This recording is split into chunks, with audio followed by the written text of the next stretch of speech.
Protoss. It is PiLiPiLi. PiLiPiLi. Is he on a team right now? Yeah, What Genesis team is he Gaming. on? Genesis Gaming. Wow. What a scrub. He's been on Genesis for a solid 12, He's been 18 on there months. for a long time. Yeah. I think he was part of their effort to qualify for the World Team League both of the last seasons, actually. I believe so, yeah. He was like one of their founding members. He was there before they rebranded because their previous logo, I honestly forget what it was, but I do know that this one with the lion's mane is a lot prettier. Ha. Very cool, very cool. Yeah, I don't know why I forgot what team he was on. That's such a... I've always been a big fan of PiLiPiLi. I've always felt like something about his play, it feels like watching a natural. You know, like his play is fluid, it is comfortable. Whenever I tune into his stream, for myself, and this is especially like, nice little block of the natural. Gonna be buying quite a few seconds there. 7 seconds delayed right there. Nice job. Whenever I look at a player and their play just feels smooth and crisp, and it feels almost effortless, like they're not so much issuing commands to their keyboard as they are just exerting their will on the game. Whenever I see that, it always makes me like very impressed. Yeah, I mean, certainly that. Does it make you impressed, or does it give you deep-seated feelings of envy and jealousy, Steadfast? Because I know for me it's the latter, but I applaud you for being a better man than I. I mean, it can be both. I can feel envy and envy and what would the other word be? I guess. Well, envy is wanting what someone else has. Jealousy is like wanting to take it from them. Yep, I can feel envy and jealousy towards PiLiPiLi at the same time. Yes. Yeah, no, I'm genuinely impressed when I watch him play, and it's really, really fun. Both of these guys do have a cool, kind of community. They're both streamers. Vindicta's been streaming a lot recently. Nice little bit of micro right here from PiLiPiLi. He's able to get the scout on the fact that the barracks was lifted, and even actually saw the factory land. So that is good information. He knows that it is going to be Hellions, and he's got a Stargate. This is a good situation for PiLiPiLi, as we see. Oh, I love this build. This is one of my favorite builds in TVP. It is one of my favorite builds in TVP as well, so long as it's not a Phoenix opener. Because this build, so long as PiLiPiLi plays somewhat defensively with his Phoenix, it means that Vindicta will commit pretty heavily, right, to these Hellions, to this drop. And it's not quite as committed, sure, as if the factory was proxied on the map as well. But again, as long as these Phoenix play defensively, this drop should get almost no damage. And at that point, it is a turn that is committed heavily to early game aggression, which then is not great, because then if that finds no value, suddenly you find yourself miles behind. Yes, it is a very tough situation. The only thing is, there's not the greatest vision of PiLiPiLi's main base. If we look at it, there is a big blind spot here on the bottom, which there's a really good chance that's where the Hellions unload, and that would be a big problem. But there's 4 Phoenixes out. That's enough to lift every Hellion. And it doesn't even matter. You don't even need to lift every Hellion. You just need to lift enough Hellions to make sure that they don't two-shot, or that they don't actually one-shot probes, and then by the time the second volley happens, some Hellions go down. So PiLiPiLi, there it goes. One goes down. There's the second, so not a lot of probes falling. There's the third. This gets really not a lot. 3 workers go down. You want to get 8. That's the magic number, and you will not get it. PiLiPiLi now, he's very happy with this game state, and most importantly, very happy with the build order that he has decided to go for in this game. Vindicta, at this point, he's got to try to find a way to make something else happen, because that was a heavy commitment that, again, has really not found anything. Yeah, and that's a pretty brutal loss right there. Oh, nice lift on the Cyclone to break the lock on. Pretty brutal loss to not get anything, and then also lose the medevac. A lot of times you can juke, you can kind of hide from that, but PiLiPiLi able to track it down, figures out the trajectory. What I would have loved to have seen from Vindicta, by the way, is at the direction that he moves away, he then jukes, zigs or zags one way or the other to try and throw PiLiPiLi off the scent, but doesn't do so. PiLiPiLi gets the pick off. That's a nice, very nice start for the Protoss player. That he is. And Vindicta now, his lack of anti-air is rather apparent. He has a couple Cyclones, Marine, sure, but he feels like he needs more. So 3 missile turrets go down as the stim is super delayed. His third base is going to be super late. So not only did he deny the damage, he lost 3 probes, which is more than fine. And not only did he get the medevac, he's forced 3 missile turrets out. That is a lot of money that Vindicta would not like to spend, but he has to, because otherwise he will just continue to have these Phoenix brutalize them. And as the game goes on, we can assume Vindicta is going to want to start to get some pressure out. 3-1-1, you know, he's got combat shields, he's got stim, all those wonderful things. But by the time he looks to move out on the map again, there will be 2 to 3 Colossus on the map on top of this Phoenix play. And that army that Vindicta has made, I mean, it feels like, there we go. We do have to see that third base a lot faster than we otherwise normally would in this matchup. Yeah, this is a really uncomfortable situation, and PiLiPiLi walks back into the, well, flies back into the main base, picks off that command center's SCV. Doesn't seem like much, but he's already in a good position. Getting the SCV, delaying the third command center for a little while longer is great. PiLiPiLi already on 1 Colossus, another one on the way. We are going to see, a nice Cyclone lock-on, couple of lock-ons actually, getting one of those Phoenixes. But as we see the scan coming on down, he's going to see that it's a Colossus there. There's a shield battery. And that is enough on its own to send this army packing. And I think that's the right call from Vindicta. He wasn't going to get anything done. All right, Steadfast. Imagine for just a second that the Cyclones get both lock-ons on top of the Colossus, and it just sits there and doesn't move. Is that enough for PiLiPiLi to take that fight? I mean, if he also forgets that battery overcharge exists. Okay, well, two miracles are needed then. Okay, gotcha. Thank you. Yeah, and it's basically PiLiPiLi, you know, sneezes, he loses his glasses, and he's not able to do what he needs to do. By the way, fun story about PiLiPiLi losing his glasses at an after party for DreamHack Masters. I noticed that they were missing off of his face, and I found this pair of glasses, and I noticed that he missed them. And I was like, "Are these your glasses?" And he's like, "Yeah. How the hell did you know they were mine?" And I was just like, "I saw that you were wearing glasses before, and you weren't now." He was like, "Thanks, dude. That's amazing." And I was like, "Yeah, this isn't how I look at the minimap, though. This was a special occasion." So thank you, Steadfast, for both flexing on us that you've been to offline DreamHack events and also that you've met pro players. Wow, I feel so included in the StarCraft scene at this point. I'm sure everyone watching at home does as well, with that incredible story that you just provided to us. But maybe here we're going to provide you with a better one. PiLiPiLi active on the map, tons of charge lots, Colossus here as well. Do we have any Vikings on the field? We have 4.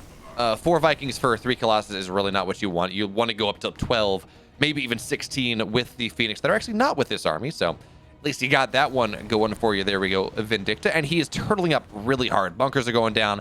Tanks are in a fantastic spot. But PiLiPiLi is just going to look to take this fight before those bunkers are ready. We're going to have to see whether he's going to be able to eat the charge lots, charges appropriately. But no, okay, yeah, PiLiPiLi just backing up here. He says, you know, that's a bit of a scary position. Let me warp in some other stuff. Let me think about this a moment. I was going to say, I hope he doesn't go in without the Phoenix, but he was just holding them at home for the moment. Going to lift a bunch of the tanks here. This is going to be very scary to deal with. Hallucinating 3 Colossus, and he will still get some good fire from these lasers. Oh, he needs to target fire the Marines. That actually went very, very well for Vindicta. That was a very high kill potential move, and Vindicta kind of survives it. PiLiPiLi losing a lot of Phoenixes right there. 6 Phoenixes going down.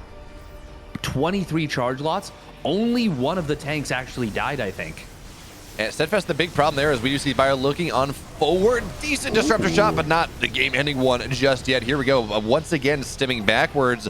PiLiPiLi again tries to make something happen, but Steadfast, that last fight, we saw the Colossus, all of them, not just the real ones, hallucinated ones as well. They were targeted on that eBay. They were just not fighting. Yeah. They were not adding their damage to it. So then you have a bunch of zealots into a choke with tanks firing. That is really not where that is not where charge lots do their best, as it looks like again for second time this day. Actually, we've had disruptors that they get made and just kind of forgot about around the robo. But I do like this though. PiLiPiLi, he's adding on a second warp prism for one to warp in with his army, 1 for harassment, or maybe 2 for harassment. I don't know. But adding on that additional ability, that additional attack vector to try to break Vindicta is a wonderful thing. As the medevac, oh, the zealots, they get out, but medevac or the warp prism is dead. Yeah, and if anything, this is actually going to probably be a pretty good trade for Vindicta. It would have been a nice move for PiLiPiLi if, you know, he was attacking at the front at the same time. But with that really, really nice defense that Vindicta's now set up, he gets a pretty cost-efficient cleanup, I would say. These Zealots, probably, what, like 700, 800 minerals worth of Zealots, maybe 900. And he only gets a relatively small amount of bio.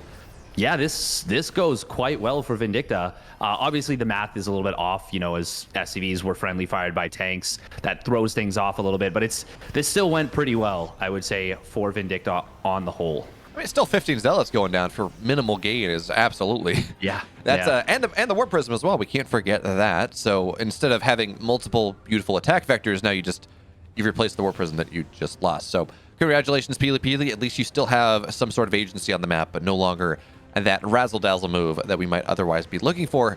And Steadfast also, as ghosts start to hit the field, we only have one right now. I kind of expected to start to see more. Technically, once we start to hit a relatively high ghost count, these Phoenix play is really kind of pointless. The Phoenix, they run in, they get EMP'd, they're gone. I don't really find that value. But PiLiPiLi is saying, I'm done with this stage of the game. It didn't work. I tried to break you, but I feel ahead. So, Fleet Beacon on the way, second Stargate on the way. Ready for some carriers, my friend. I think that is what we're going to be seeing here. I think it's a good decision. I think it's going to work out pretty darn well here for PiLiPiLi. But he could have done this he could have just done this. He could have just done this when he had the Colossi after, you know, a very successful early game. He tried to force the issue and end the game. And that's kind of always been PiLiPiLi's modus operandi, is to be very, very aggressive. And Vindicta, kudos to him. He took a really, really nice defensive setup, organized. This is something I've seen Time do a little bit when he's been in a rough spot. So I'm impressed that we're seeing it from Vindicta here. Oh, and now he's going to find this Warp Prism again. This is going to get almost nothing done. This is very good here for Vindicta. I mean, the benefit of that drop, we can just see how bad Marauders are against Zealots. We saw the personal healer. It's like, I'm going to punch you. And I'm going to punch you. And give me 30 seconds, and then it'll go down. But Vindicta has shown some tremendous ability in this late-game TVP style. He's played a lot of it. He did it against Neeb. He did it against M. Canning. He has shown some tremendous skill in this situation. And we're moving into it now. Again, with the carrier transition, Vindicta, he does have his fusion core going down, second starport. As long as he does not die to just the immediate carrier reveal, he's got to be pretty happy about how this game is going, because again, he's shown a lot of skill in that matchup. Here's Colossus going around for the backside, disruption shots. He's gonna get one tank. That's just about it. Oh wait, the carriers, Steadfast carriers on the north side. Okay. Oh. Ooh, Vindicta's not going to be able to stim on top of that one. Meanwhile, on the other side of the map, Zealots, it looks like Marauder or Liberator's going to be able to deal with that for the most part. Good lifts on these Phoenix, but it's really not enough here. This is a fantastic fight, I think, for Vindicta. He's going to be able to keep chiding on backwards. All the Vikings go down. We're going to see one carrier die here. We worry about the carrier transition killing Vindicta. Instead, it is Vindicta killing all the carriers. All the chaff of PiLiPiLi's army is gone now. Yes, some Stalkers have warped in here, but the Colossus is going to go down. The only downside for Vindicta right now, he lost 20 SCVs. That's not great, and he does not quite have enough of a rally to knock down the rest of this army on the ground. That was one of the most bizarre, interesting fights, as we see a little bit of a chase from PiLiPiLi. Nice job with those Stalkers. So initially, it looked like a really, really good situation for Vindicta. He sieges up these tanks. He boosts them over to the one side. The army of PiLiPiLi ends up doing a weird ring around the Rosie and tries to get in on top of the location of Vindicta. Vindicta looked like it was going to be a really good fight for him with those tanks free firing, and initially it was quite good. But then the Zealots come in from the top side and make it less good, I guess. It just ended up being a really, really bizarre fight with like 4 or 5 different stages where it looked like each player was winning. Like it kept seesawing back and forth. It's kind of funny. We look at the battle report. It's gone now. It really was within like a couple hundred minerals, a couple hundred gas of each other. The fight at the end of the day, as both players won half of it, ended up actually being extremely even. But I do think that is somewhat in Vindicta's favor, because this carrier timing is all about hitting critical mass. What, 4, 6, 8 carriers especially when you hit +2 on them, and actually PiLiPiLi's not getting even his +2 air attack just yet. When you hit that extreme carrier count, there just hits this point where the Terran cannot really contest. By knocking those 2 carriers down and getting Colossus and everything else, this is now a much less complex army that Vindicta has to fight into, and therefore he doesn't have to play as much of a game of let me kind of dodge and roll and try to do everything but taking an actual straight up fight. Yeah, that's a really great point. You don't have to deal with it or you don't have to be as afraid of it. And as well, he's even going into Liberators right here, getting the +2 ship weapons, getting his 3/3 upgrades. You mentioned that PiLiPiLi was not adding on his +2 flyer or +2 air weapons, which is a really, really big power spike for carriers. I know we talk about it all the time, Roddy's timing. But it's a big one. It's a really, really powerful power spike. As I say that, we are going to see a couple of very valuable units for Vindicta kind of getting caught, and he will be forced to send these away. Whereas Vindicta's army is all choked up here. Disruptor shots, oh, they are going to connect pretty nicely on a little bit of this bio. EMP is going to absolutely blanket this army, though, and the interceptor count gets obliterated right out the gate. This is looking so good for Vindicta. A collapsing flank getting amazing work done. Yeah, the one problem here for PiLiPiLi or for Vindicta right now is it's really hard for him to get on top of these carriers with the Stalkers running away. And this bio is actually so red right now. But Marines, no, just target the carrier. They're going to get it. Okay, so carrier does go down right before +2 shields are actually done. Not a lot of damage from these Zealots on the backside, but this bio is so low, so Vindicta does have to run back right now, losing a couple ghosts on the exchange as the Stalkers, they blink on forward. But pretty soon, Vindicta will have 3 done. His bio is going to be a lot more powerful. And Steadfast, you talk about the +2 carrier timing. There's a timing that Vindicta can hit as well. 8 Liberators. I don't know quite how the math works when we talk about shield upgrades coming in and plus attack upgrades, but unupgraded, 8 Liberators, they one-shot an Interceptor. So in these late-game swarms, Liberators can evaporate all the utility of that carrier army before eventually we do see that siege up and they start to knock down the ground. It's kind of tricky because you don't want the Liberators fighting until all the Interceptors have been released. But we're going to have to see, maybe that is something that Vindicta is going to look to make use of, especially Steadfast, as +2 ship weapons is done. Not only is that good against the Interceptors, it 2-shots the Stalkers. And if you get an EMP on those Stalkers, it one-shots them. It is a devastating 1-2 punch. The +2 is such a massive power spike for the Terran army. And they really live for that timing in a lot of cases. 3-3-2. A huge setup. We are going to see an attack coming on in. Disruptors will get target fire down, immediately blown to smithereens. And PiLiPiLi is going to try and push this army back.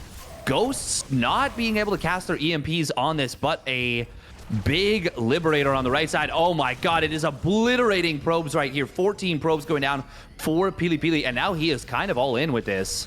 He's all in, but his army, as much as we talk about the Liberator timing, whatever, oh, good EMPs on top of the Archons. They're popping like balloons. But we got to look at, again, the Interceptor count. That is what truly matters in this game. It goes down from 30 back down to 25 as a couple SCVs die. But again, the probe count is the big problem. And thank you for pointing that out. 2 of those carriers not even joining the fight. It was effectively 3 carriers, not 5. And you're looking for that 5-6 carrier timing. So anything that happens that delays it, Vindicta is going to be extremely happy about how that goes. Oh, absolutely. He is in a really, really phenomenal spot right now. PiLiPiLi finally going to be rebuilding his worker count a little bit. He's having his mining time denied on this base. If he blinks into this Liberator, okay, there we go. The Phoenix will eventually deal with this. But he actually is going to get 3 probes as the Phoenix shows up. That felt like that Liberator was firing faster than normal or something. That was something else. Just through the power of belief in Vindicta. Vindicta stares at it, he clicks on it a lot, and funnily enough, folks, you can animation cancel Liberators very clearly, so he just gets the extra attack speed. Actually, that's not how it works, just before someone tries. Not how it works. There we go. What a funny little fight that was with the medevac healing, the shield battery healing. Medevac going to run out of energy. Stalker going to be able to pick up 5 kills. Actually, it's going to get a 6th kill right here. Someone promote this Stalker to Commander. It's got an army to lead. Follow me, brethren. I don't have a good Stalker voice. I do want to point out, though, Vindicta, he doesn't have high-sec auto-tracking coming in yet, but adding in building armor, when we talk about these missile turrets in particular, now you do want to get both. right? Because you do want to make sure your missile turrets have additional range as well and can deal with these interceptors more appropriately. But as this game goes late, and as PiLiPiLi theoretically leans further into a sky toss, now he doesn't have the economy right now. As Vindicta, that's not quite what you want. You're gonna lose 2 medevacs full of units. It's kind of hurts. You do want to make sure that your missile turrets are going to be that much more powerful. Was that the Reaper from the... Did Vindicta even get a Reaper this game? Was that an early game Reaper, or was that a misclick late game? I am trying to remember myself. I don't know. I don't think he did open with a Reaper. I don't think he did. No, Hellion dropped. Yeah, no, he didn't. Yeah. Okay. Well, that was kind of bizarre. Late game Reaper. I guess he just uses it for scouting. That misclick is very easy to do. As you mentioned, the high sec auto tracking, it is going to complete momentarily, and obviously the building armor more important, but having the extra range on those missile turrets and planetary fortresses for that matter. But missile turrets obviously versus the interceptors, a much bigger deal. It's only 5 carriers though. Like PiLiPiLi is not on the biggest, scariest army per se. I mean, it's big. It's actually 140 supply, but it's a lot of low-tech units. It really is not what you... Only 4 disruptors there, only like 5 carriers, big EMPs, and going... look, I understand why you do go disruptors in this army, because the entire... Vindicta has to stem on top of these carriers to kill it, and then disruptors show up. But, I mean, Liberators... We're seeing why disruptors are bad against Liberators, especially with range. Liberators outrange them so significantly that they send their shots off, and they do just immediately die. Vindicta, drop on the north side. He's actually targeting the Nexus instead of probes, but that's fine. The carrier is actually going to be forced back here, which does mean Vindicta now has a pounce opportunity on the right side, should he look to take advantage of it. And he's going to see it. Yeah, good scan there. We should see his army actually not going to rotate on over them. He just says, yeah, okay, your army's on the left side. That's where the tech is. I'm fine. I'm finding value where I need to find value. Oh my god, and speaking of value, 3 stalker kills on that animation cancel that you were talking about. 3 stalkers, a bunch of probes, and a zealot. And now we are going to see the full rotation on the left side. He says, oh, the carriers, they're exposed. That's what I want. And he's going to be able to find another one getting low on shields. Big overstim coming in from Vindicta. He doesn't have any medevacs here. Uh-oh, this could be a little bit of a scary fight. But the liberation zones are going to make this prohibitive. You cannot come into here. This is a no PiLiPiLi zone. And oh, okay, well, now it's a no Marauder zone in that little spot on the ground. But, actually, oh my god, the disruptor shots.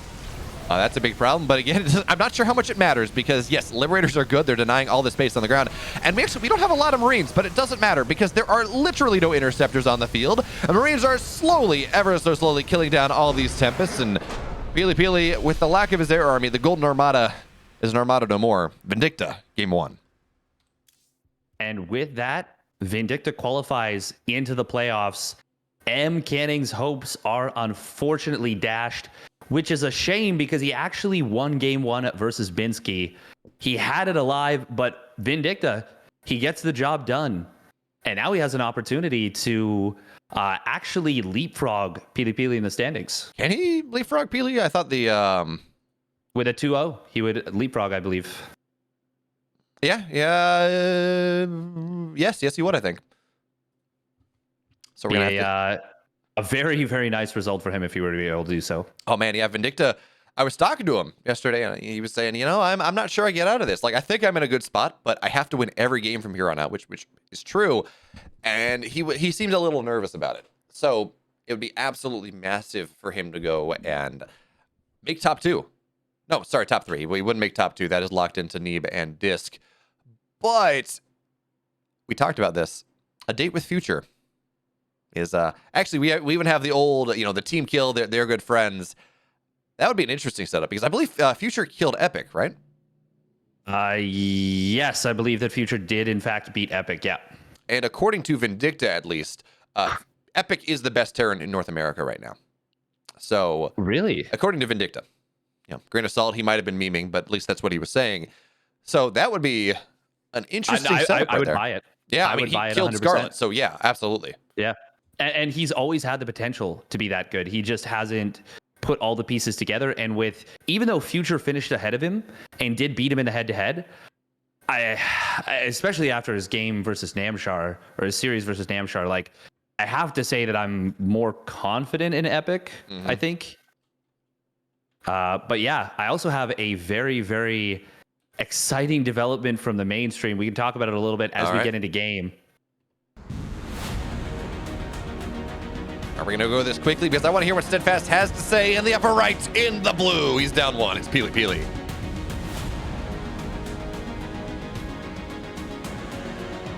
And his opponent spawning down on the bottom left, securing his playoff spot for the Cranky Ducklings. It is Vindicta. Whack.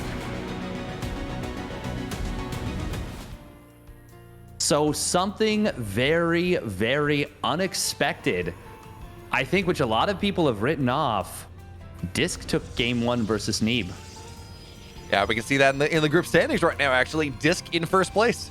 13-2 versus 12-2 for Neeb. Now, it doesn't really matter at the end of the day. Whoever wins that series is in first place. So it's not like map score matters at all. But Neeb taking game 1, or Disc taking game 1, excuse me, that is impressive. Neeb's PvP has historically just been so oppressive. Yeah, it's been really damn good. I mean, that was what he won the Kespa tournament grand finals with in like 2015 or 2016, where he beat Stats, I think 3-1, and then Trap in the finals 4-0.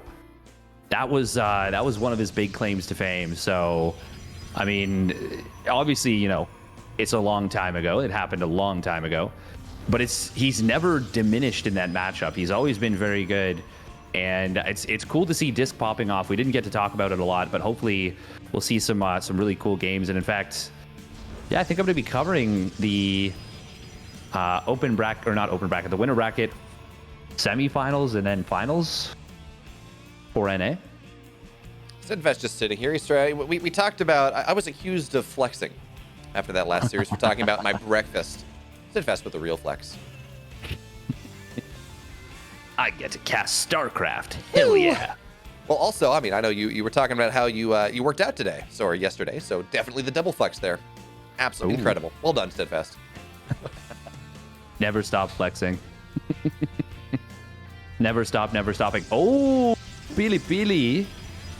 Hello, early Robo. Could we perhaps see something like a Colossus drop? Or I was thinking Disruptor drop, but yeah, sure, Colossus drop sounds good too. It's been so long since I've seen a good Colossus drop. It's so fun to watch. Like, because the part of what makes it good is, first of all, it forces the Terran to get out quick Vikings. It's really annoying to deal with. And it really forces them back against like 3 racks plays. It can be extremely good. But when you see a player who is not only good with the multitasking, but is able to target fire the Colossus laser beams on big clusters of Marines, oof, that makes me a happy camper. The human cheering on that his fellow humans die. Well done, Steadfast. I'm glad I understand your bloodthirsty ideology here. Honestly, I think it's most likely going to be Disruptor drops. That does seem to be more common as of late. But regardless of what it is something novel. I think something we also need to point out, Steadfast, about this series, like the story of this series in general, is game 1, PiLiPiLi really didn't care about. I mean, I'm sure he does. He wants to win the series.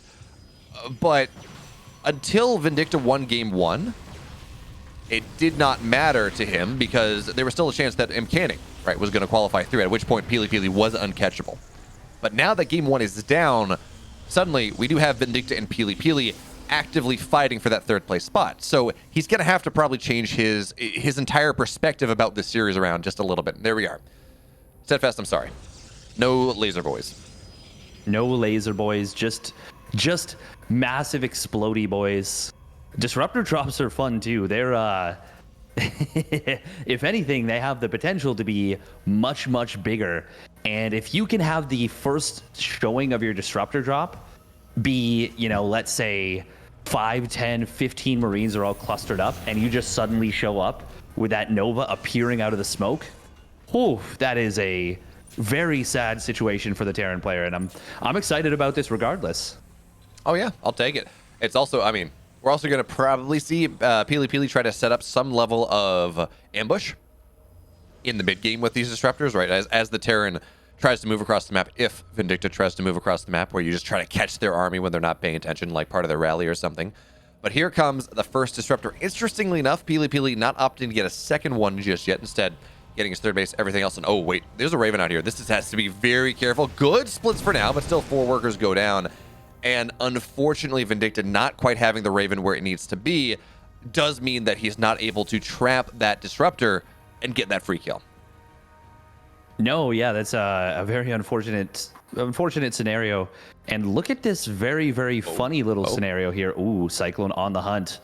But it is actually going to be a kind of derping around one another. Tank and a natural. Ooh, that's nice. He drops on top of the tank. Will go after the bio. Gets 3 Marines and a Marauder right there. Missile turret going to complete a little bit too late, but it still gets a lot of damage done. Oh, no. The Cyclone. Oh, he's going to get the kill, and that is a dead disruptor as well. Meanwhile, another disruptor comes in, gets only 2 kills, and gets the kill on that as well. Vindicta suddenly finds himself in a really nice position. Oh. PiLiPiLi caught with his hand in the cookie jar. He's not Vindicta anymore, he's Windicta. That was such a massive turn of events that we see Vindicta immediately running out to the other side of the map. He understands that he has knocked down so much of the tech of, oh yeah, there we go, Ravens as well. He didn't even spend all the energy on the auto turret, so he's going to be able to knock down this Colossus. Vindicta trying to stim around the side. Medevac falls, but this Colossus starting to get targeted a little bit. There's a lock-on on it. We talked about the idea, maybe, of a lock-on in that last game, but this time we actually find it. Colossus taking a lot of value, taking a lot of damage, excuse me. But it looks like Vindicta not going to be able to quite capitalize on those disruptor drops as well, or on killing those disruptors as well as he would like. He finds value, sure, but he was trying to find a lot more. Yeah, that actually, if we look at the battle report, that actually went really well for PiLiPiLi. Those force fields on the ramp got a huge amount done. It allowed him to kill off the Raven. It allowed him to kill off a Medevac, a Marauder, and 3 Marines for just a single Stalker. Considering the situation right there, that should not have been allowed to happen. Very, very well done from PiLiPiLi. And he's going to be going for a big attack once again. He wants to do this Colossus charge lot push that didn't work for him in game number 1. He's going to add on Archons, though, this time. But I don't know. I mean, he did just get a really big catch on his opponent's army. Took out that Raven. I don't know. That kind of equalizes it, though, right? Because, yeah, you lost 2 disruptors in a Warp Prism. You got their Raven. At the end of the day, that feels somewhat equivalent. As Vindicta actually got a very nice drop on the main base. He's going to try to target down a couple more probes. And there we go. There's the Honey Jar. 9, 10, 11. Yeah, he's pulling probes into this. I don't know that was the play necessarily. Just do something else, but that is going to happen. But we got an interesting situation here, Steadfast. PiLiPiLi's army is on the other side of the map, and Vindicta is on PiLiPiLi's side of the map. Base trades are a fun and exciting way to end a day of StarCraft, so we're going to have to see what happens here. PiLiPiLi stimming or running into the natural with this 3 Colossus. It's not really an army that Vindicta can fight. He does not have any Vikings on the field just yet. Oh, nice job there, actually forcing off all of the Zealots before the rest of the army arrives, but the tank doesn't really siege up. In fact, it does go down. Vindicta, he kills the 3rd. He's now into the natural. All these tanks are here. There really is no tech that PiLiPiLi can use to keep himself alive, but he still has a significant army supply. And hey, shield battery overcharge. It's a powerful thing indeed, as now the Zealots get on top of these tanks. But are they going to be able to kill them off? The answer is yes. The army of Vindicta on the other side of the map is dead. And PiLiPiLi, barely. He ties the series up, folks. We're going to game 3. He gets it done and holds his position at 3rd place in the group. Well done by PiLiPiLi. I questioned the move to go for the aggression, but he handled the base trade a little bit better. Even though those Zealots did get kind of segmented off, they got the kill on the tank. PiLiPiLi or Vindicta was not able to hold the main. PiLiPiLi electing to warp in at the natural, which was a very smart decision. And the battery overcharge. You said there was no tech, but I mean, battery overcharge. It's a pretty good spell. It may not qualify as tech, but oh my God, does it ever turn the tide of a battle? So, I want to talk about something. I tried to point it out in the middle of the fight, but Vindicta, he baited out all the Zealot charges into his main base, and then he closed the wall. Unfortunately, his tank was not quite far enough back, and it wasn't enough, but a really cool little micro move there. And Steadfast, at the end of the day, though, we talk about this series. This map, PiLiPiLi did not secure 3rd place with that, because right now they both have 9 wins, and I believe it is, it is overall map. No, sorry, it is overall map difference. So never mind, I was wrong right now, this is, yeah, the PiLiPiLi has secured 3rd place. We're good. Map difference +3, Vindicta +1. Actually +0 right now, so yeah. Vindicta +0, yeah. Yeah. Yeah, if it was +1, it would actually be... Yes, it would be in reach. Yes, because if Vindicta would win the next game, he would be +1 more, they would, -1. They'd tie out, and then it'd be overall wins. Yeah. Or head-to-head, yeah. But either way, PiLiPiLi, he's going to be happy about this, and that is... The thing is, now he's got a funny question ahead of him. Does he even, like how hard does he try? Obviously, he still wants to win the game. He still wants that 150 USD. But I think that we can safely say he's not going to show his, like, super secret build orders, because he's going to be going up against Trigger in the lower round 1. I'm interested to see he's going what up against, he does. PiLiPiLi's going up against Future. Future. My apologies. Yeah, I meant Future, but I said Trigger. I literally looked at Future and said Trigger. Thank you, Brain. Really appreciate that. You really, it was great. But yeah, no, that's going to be a really interesting situation. So now you have this question. You're like, okay, I've achieved my goal. How badly do I want that $150? Do I do anything out of the ordinary? Obviously, he's going to, still do his best, but he's probably going to hold back some more intricate builds, I think. I think the same is true of Vindicta as well, though, right? Vindicta has to face Trigger in the next round, and it's interesting. I think Group A surprisingly enough had a little bit more parity, almost, but you have to face Trigger, right? Trigger is 5-2. He just narrowly missed out on top 2 because, hey, Scarlet and Estrella are there, and there's no shame in losing to Scarlet and Estrella. But if I'm Vindicta and I have to play Trigger round 1, I think I'm going to focus a lot more on that than anything super interesting in this series, which means, what do you think? Like a 3 reacts versus a blink opening? Something like that. We're going to have to find out. But for now, folks, that aforementioned last game of the day, regardless of what happens, it is Berlingrad. Let's do it. In the upper left now, folks, in the red, he is for the Cranky Ducklings, securing that 4th place spot, but maybe we'll see some more. He is Vindicta.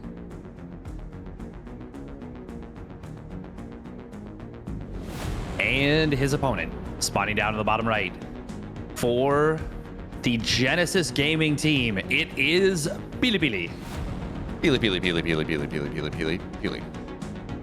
PiLiPenko. You know what I think I would love to see, actually, here is something. So there's 2 things. One, either, like you said, a super standard game from both players, and I think that would be pretty cool. And it would be really neat because it would be nice to see them, it's just not really any tactics per se, anything super special. It's just 2, prize fighters just absolutely going to town on one another, just beating the crap out of each other. Or I would love to see one of them doing something, or even both, doing something that they would normally never do as a misdirect against the player that's coming up next, because you want to absolutely win this series, but you could use this as a jumping off point for the next one, especially if you know that your opponent is going to prepare, which you have to assume that they will.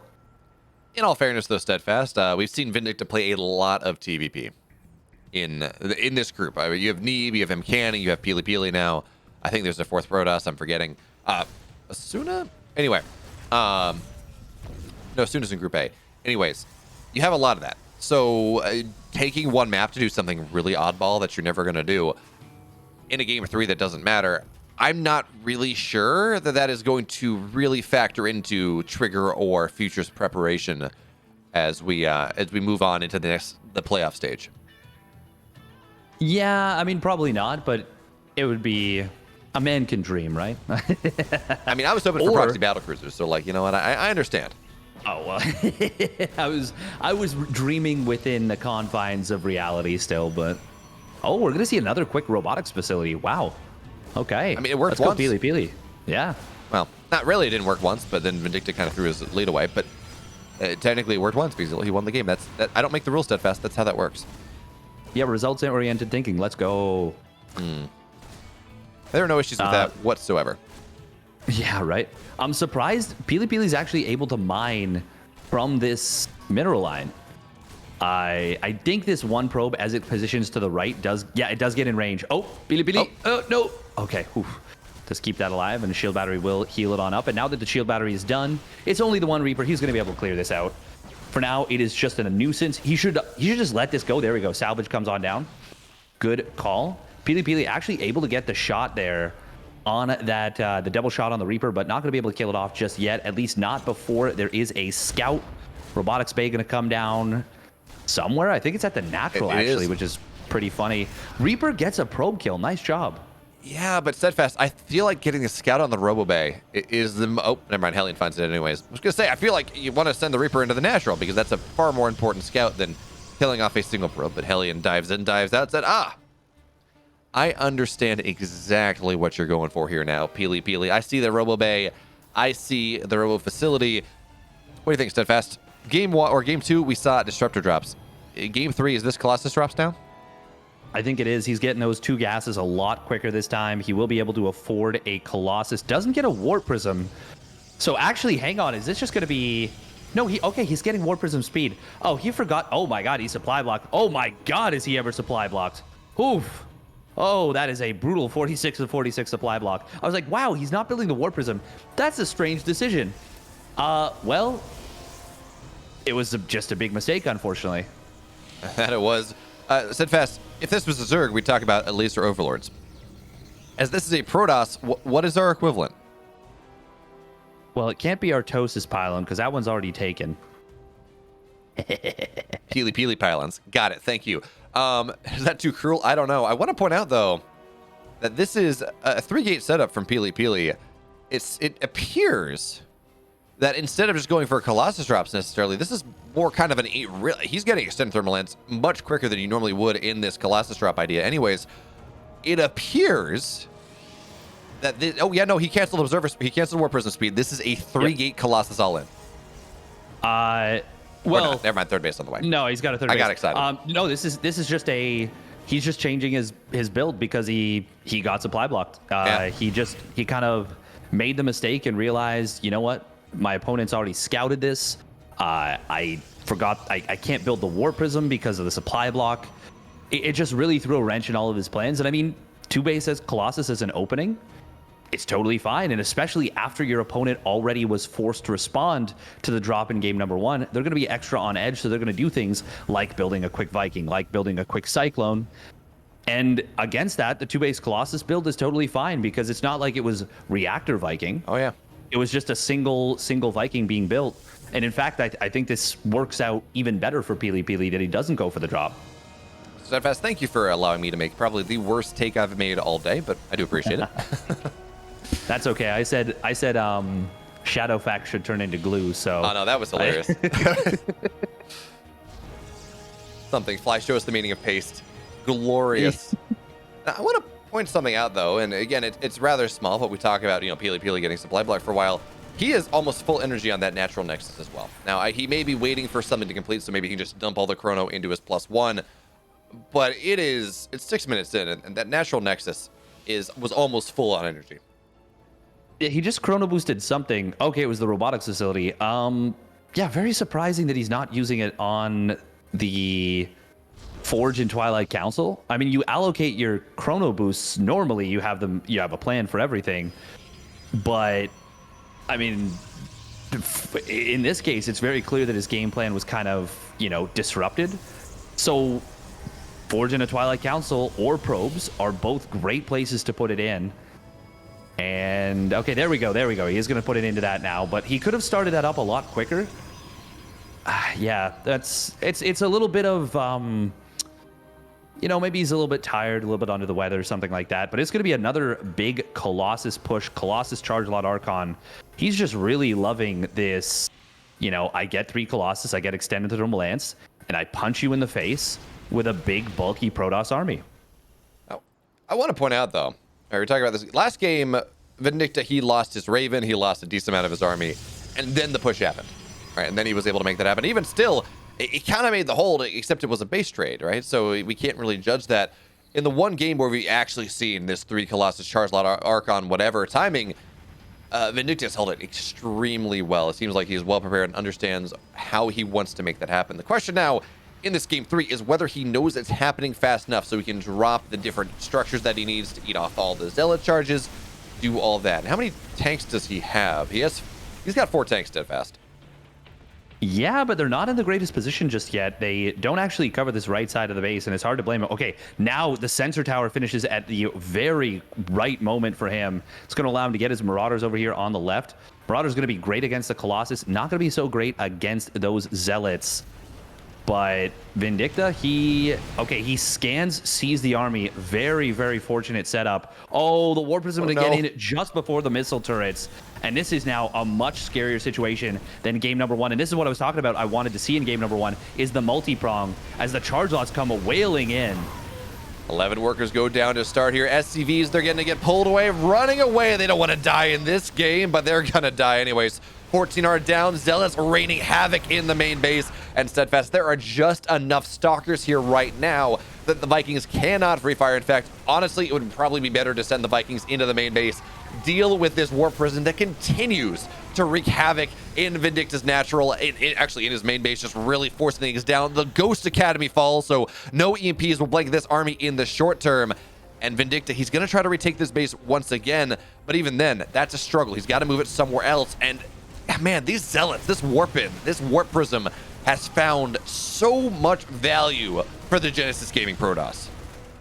Yeah, it really has. It's been doing a phenomenal job. We are going to be seeing, by the way, PiLiPiLi, he was prepared to transition out of this. He started his blink, he had his +2 on the way, so now he's going to be having +2 attack, finishing up very shortly.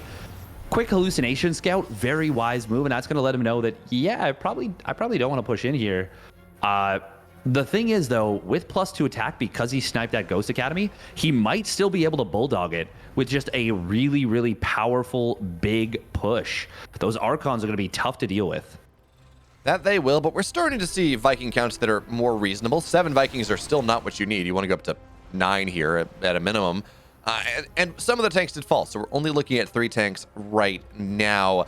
And as you say, you talk about being able to bulldog in. You do want, either you want almost overwhelming splash, so say 5-6 tanks, or those EMPs to really knock down half the HP of the army as it runs in. But this is a fantastic SimCity coming in from Vindicta here, and there's no War Prism to distract him anymore. Vindicta, or PiLiPiLi, is looking for an opportunity to take a fight, but the Vikings have to be very careful. Archon's getting some good shots off here, but the Bio sitting behind the wall, behind these tanks. The tank's getting so much massive shots.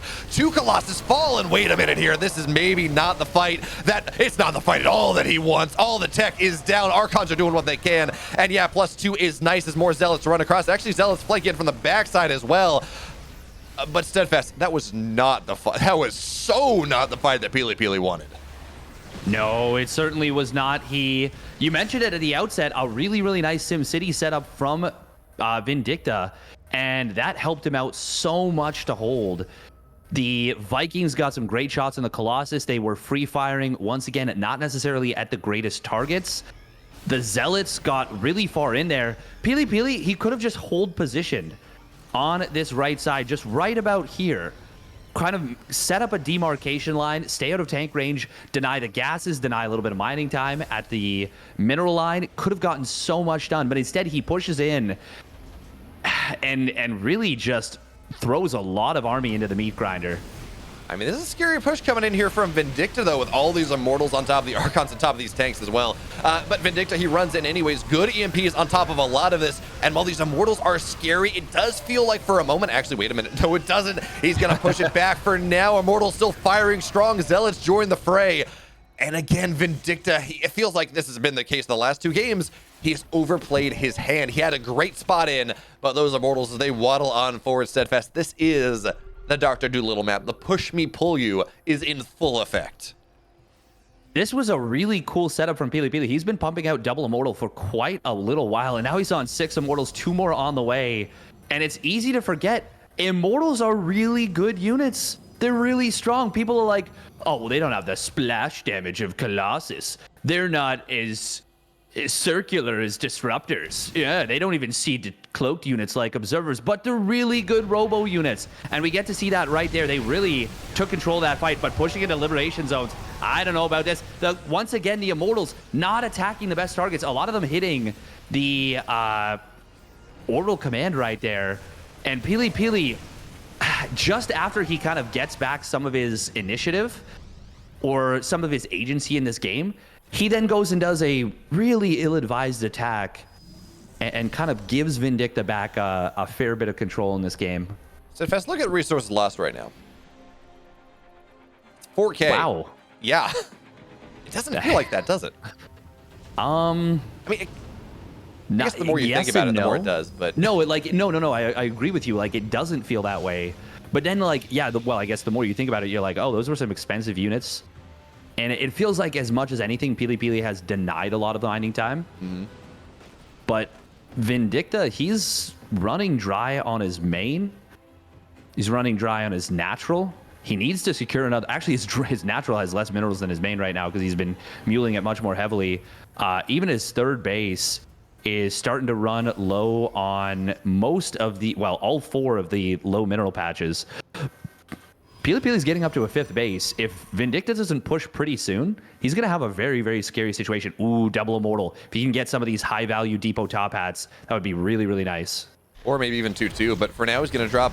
He's just going to one-shot SCVs. That's fun. Liberators joining in the fray, and they're going to try to chase it down, but it was just going to be a recall because PiLiPiLi is being aggressive. Actually, I don't like that recall necessarily because PiLiPiLi was able to distract Vindicta by the pressure at the front. Anyways, he's going to be fine. Game goes on. PiLiPiLi right now is nursing a 2 upgrade lead. He's 3-1, soon to be 3-2, versus the 1-1 that Vindicta has. And yes, he has 2-2 on the way, but his armory was so gosh darn delayed just by how this game has been going, how much unfettered, unchecked aggression that PiLiPiLi has found, that even as PiLiPiLi has traded worse. And it has been awkward. This game has been very much, you know, ebb and flow, push me, pull you. This army that PiLiPiLi has made for himself with this upgrade timing, with all of these Colossus and all of these Archons and Immortals, is still tremendously powerful. And he's got to keep making this happen, though, because he cannot allow Vindicta to take a 4th base and certainly cannot allow him to take a 5th base, because at that point, the trades will start to matter. But we got PiLiPiLi kicking it off here on the left side. Looks like some good EMPs on that army. The Liberators are just knocking down everything that can shoot up. So the Biostims on forward here, trying to get on top of these Colossus. Archons just do not matter in this game. Oh, the Colossus, they're gonna fall. They say they're big units. Vindicta says, I'll just knock him down. But the 3rd orbital falls on the backside. Man, that was... So PiLiPiLi gets a lot done on this with this right army. Very cool. But he had 4 immortals that he really needed at the end of that last engagement. There was like 7 Marauders, 8 Marauders at the very end. We are going to see the concussive shell slowing down. One of the immortals gets the kill, almost gets another one. Imagine if 2 more of those immortals are on the left side. I think PiLiPiLi wins that fight. Or at the very least, like, he probably saves one of the Colossus, maybe even 2. I mean, Steadfast, the victors, the MVPs of that last fight, they were the Liberators. They were what allowed, they just knocked down almost all the anti-air before PiLiPiLi took the fight in earnest. So I'm not convinced that adding in a couple more Immortals really solves that problem, necessarily. And the Immortals, 4 Immortals there, we do know that they did cause that orbital to die, right? That is most likely what it is. Vindicta, if it had just been Stalkers and Zealots or something, Vindicta would have been able to just lift it in time because you just don't have that insane burst of damage.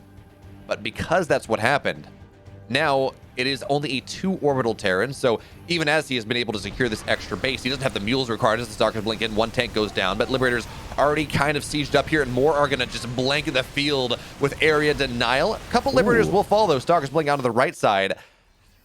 And we still don't have 3-3 on the way here for... Oh, wait a minute here. The Stalkers, their blink is on cooldown. That's a bit of a problem, and a lot of them will fall.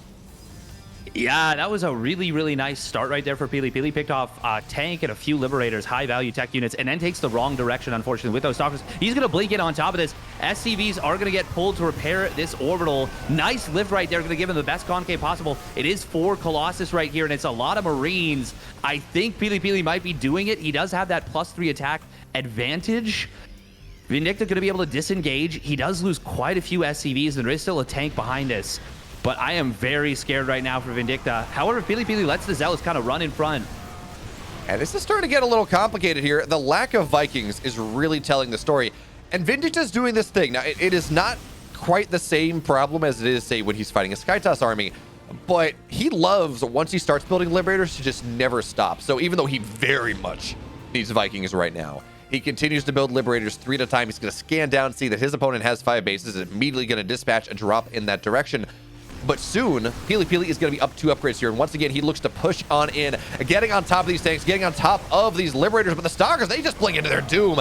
It's not enough, though. These 3 Colossus are just doing so gosh darn much steadfast. And even as the Liberators, they do so. That's an incredible job. It does not matter at the end